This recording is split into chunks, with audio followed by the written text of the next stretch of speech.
Hi guys, this is Emily from Novel Novels and welcome to today's video. This is the Bronte Novel Tag. Now, I know I said I wasn't doing tags, and I'm not in general, but I'm pretty darn sure that when this video goes live, it is my 6 years on booktube. So let's have a look. I'm pretty sure it's pretty darn close to my 6 years on booktube. So, I thought, why not do the Bronte Novel Tag, which was created by Miranda from Weber Stories. She did a readathon like me about the Brontes in March. But I thought I would do this in April, and in honour of obviously the Brontes, which is one of the reasons why I kind of joined BookTube. You've all seen all my amazing Bronte videos, but I'm straight away going to do this, and I wasn't going to tag people. But before I even do the like the prompts and everything else, I'm going to tag the people that got me started on BookTube.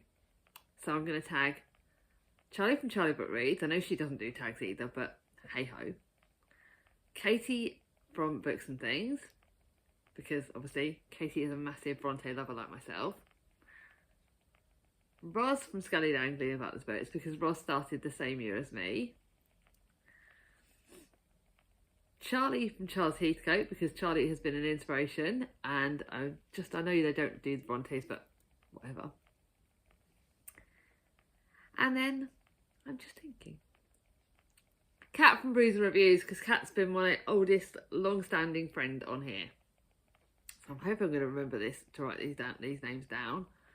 But I'm tagging them because obviously they've been part of my BookTube journey from very early on, and so I wanted to tag all those people.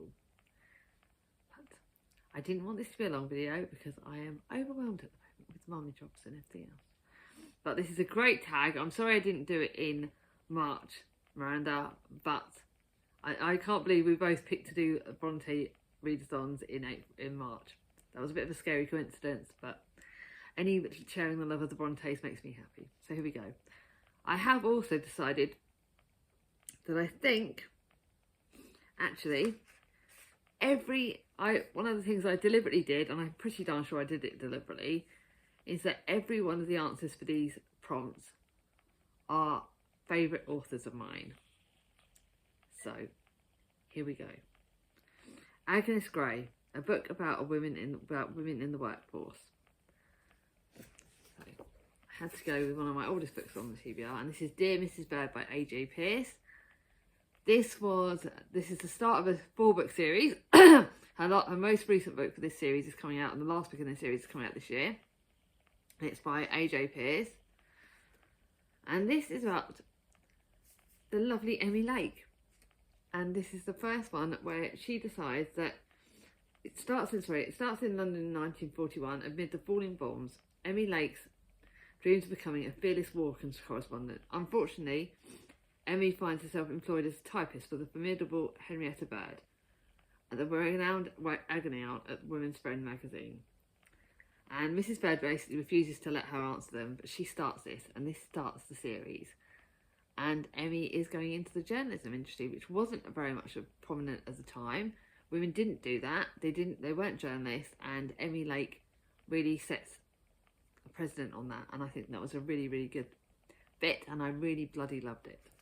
So I really recommend this series, but I do say you have to start with Dear Mrs. Bird, and then you have to read the rest. This is the only paperback version I've got of this series. The rest I've all got in hardback, which is bloody typical. One of these days I'm going to get the hardback version just for that. Next prompt, Jane Eyre. By the way, I love all these novels anyway. A coming-of-age novel centred on a female character. So I couldn't think. I must admit, I'm trying to film.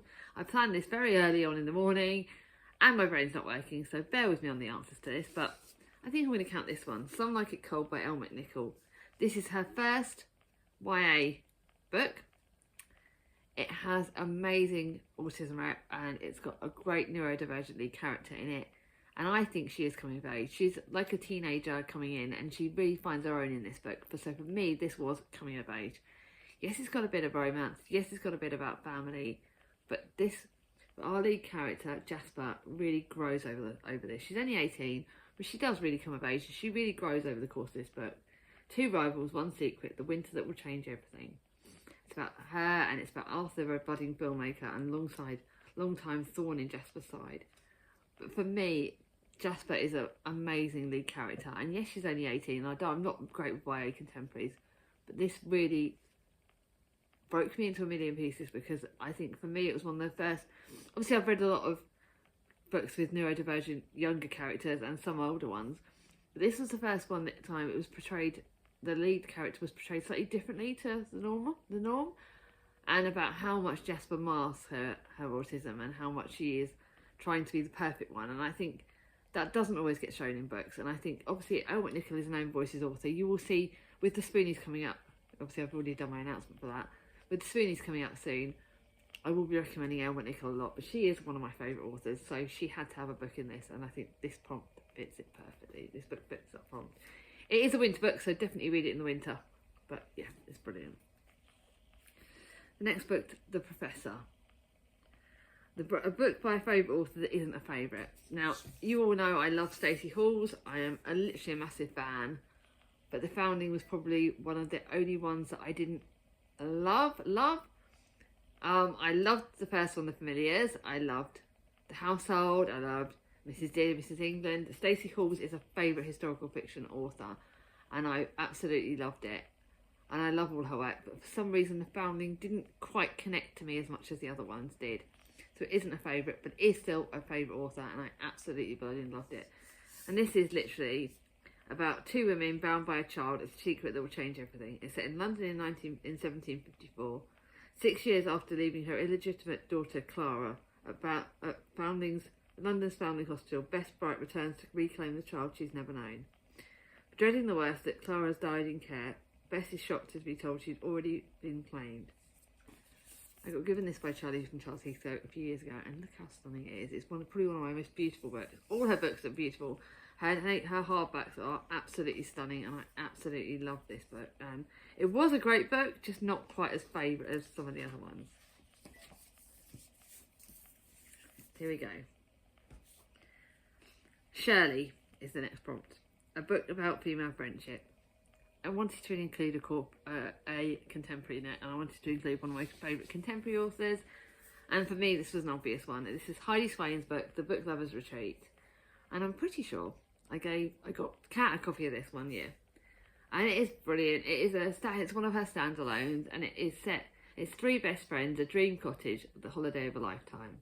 And it's about book lovers. So classic novel hopefuls is friends Emily, Rachel's and Tori's favourite book. So when they got the chance to spend the whole summer at the cottage in Lakeside, where the film adaptation is located, they know it's going to be a holiday of a lifetime. Then something happens where Tori has to drop out at the last moment, and her space is offered to another affectionate hopeful's aficionado, Alex. So there's a bit of romance, but there's friendship in this. I read so many books about female friendship, and this one was just one that stood out for me in this time, but I have a million and one other ones. I might need to do a video about that. I might need to go and look at my shelves and have a big video planned.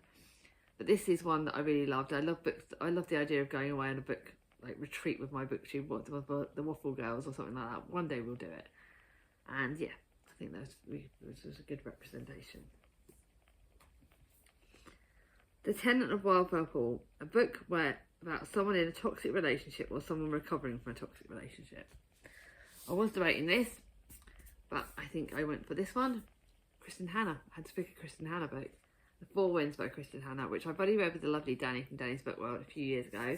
It was right up there. I think it was either my favourite book of that year that I read it, or one of my favourite books. But it is an absolute, truly amazing book.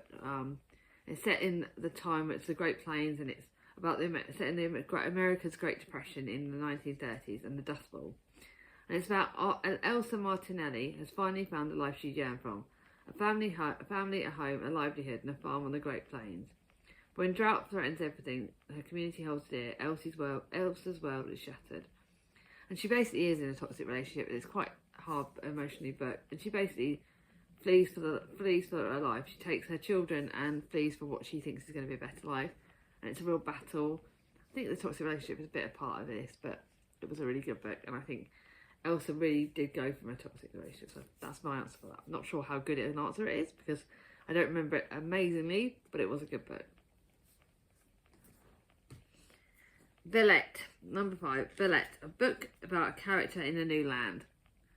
I will say, obviously, we've got the obvious answer, The Curse of Dark and Lonely. That's an obvious one, but I wanted to show a different one, and that is Sleep Like Death by Kaylin Byron. Kaylin Byron is one of my favourite fantasy authors. She has amazing books. Actually, I should have said Cinderella is Dead. That would have worked. Cinderella is Dead as well works for this, but this one I decided because it's the more recent one I've read. Eve is ready to be the Queen's sword for her vengeance. Princess Eve was raised on one purpose, to destroy the night, an evil sorcerer who terrorises Queensbridge with his wicked magic. But far too many of her subjects have been devastated by the knight's trickery, but Eve's only unique magic and is the ability to conjure weapons from nature and makes her a worthy adversary. So, amazing. I think this was really, really good, and yeah, great for a discipline.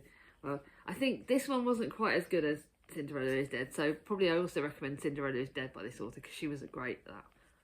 She's not a favourite author, so I've kind of included some of my favourite authors. I love the way I've done this, actually. It wasn't totally intentional, but it's worked out perfect. And the next one is Wuthering Heights, a book where a house or a building plays a major role. So I debated a few, but what more could I have? Katie's book, The Secrets of Hartwood Hall. And obviously it's set in Hartwood Hall. It is an incredible book. Katie is not just, obviously, like, I loved The Secrets of Montgomery Hall, that one, her second book. But this one, for me, was a favourite of the year. It was my favourite of the year I read it, which was last year. Not last year, the year before last. And actually, was it last? No, it was the year before last. God, time's growing away with me. But it's gothic. For lovers of the Brontes, you have to read this book. It is an absolutely incredible, incredible book. And I thoroughly loved it. I'm not just saying that because Katie's a friend. I'm saying that because it is amazing. I've just realised, how many times I need to reread this again because I absolutely loved it. But Katie's actually got comments on there from the author of The Lamplighters, Sophie Irwin, who I absolutely love her book, Liz Hyder, Louise Hare, Caroline Lee. Bloody hell, she's got some good women authors that wrote on the back of this. Katie's book is stunning. It's beautiful. It's set in the lovely Hartwood Hall. It's got mystery, it's got disability rep. It is, how many times have I read? I just absolutely bloody love this book. It's set in 1852 and the lead character is Margaret Lennox. And she is a young widow offered a position as governess at Hartwood Hall. And she quickly accepts, hoping that the isolated country home will help her leave her past behind. Cutting her off from the village, Margaret soon starts to feel there's something odd about her new home. It is a bit of mystery, very dark. The location is described perfectly, and this is an absolute favourite book of mine. And even though Katie's only done 2 books, she is a favourite author of mine. So you have to pick this up. Those of you who haven't picked it up, you have to. I have to reread this. This is going to be reread next year.